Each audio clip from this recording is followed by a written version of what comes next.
કેન્દ્રીય રેલવે મંત્રી શ્રી અશ્વિની વૈષ્ણવે આણંદ રેલવે સ્ટેશનની મુલાકાત લીધી હતી। તેમની આ મુલાકાત દરમિયાન સાંસદ શ્રી મિતેશભાઈ પટેલ સહિત સ્થાનિક પદાધિકારીશ્રીઓ પણ જોડાયા હતા।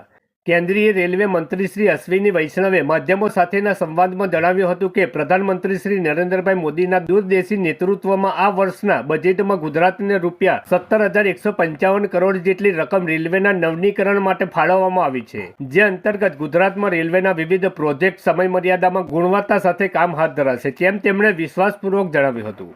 વધુમાં તેમણે ઉમેરતા જણાવ્યું હતું કે ગુજરાતમાં 87 જેટલા રેલવે સ્ટેશનોનું નવીનીકરણ હાથ ધરવામાં આવશે, જેમાં આણંદ જિલ્લાના રેલવે જંકશનનો પણ સમાવેશ કરવામાં આવ્યો છે, જેની ડિઝાઇન પર ટૂંક સમયમાં જ કાર્ય હાથ ધરવામાં આવશે, તેમ મંત્રીશ્રીએ ભાવપૂર્વક જણાવ્યું હતું। આ વેળાએ વંદે માતરમ એક્સપ્રેસનું આણંદ જંકશન પર સ્ટોપેજ મળતા કેન્દ્રીય રેલવે મંત્રીશ્રીનો આણંદની જનતા વતી સાંસદ શ્રી મિતેશભાઈ પટેલ સહિત સ્થાનિક પદાધિકારીઓએ આભાર વ્યક્ત કર્યો હતો। આ વેળાએ આણંદ ધારાસભ્ય શ્રી યોગેશભાઈ પટેલ, જિલ્લા કલેક્ટર શ્રી પ્રવીણ ચૌધરી, જિલ્લા પોલીસ અધિક્ષક શ્રી ગૌરવ જસાણી, રેલવે પ્રશાસનના ઉચ્ચ અધિકારીશ્રીઓ તથા કર્મીઓ જોડાયા હતા।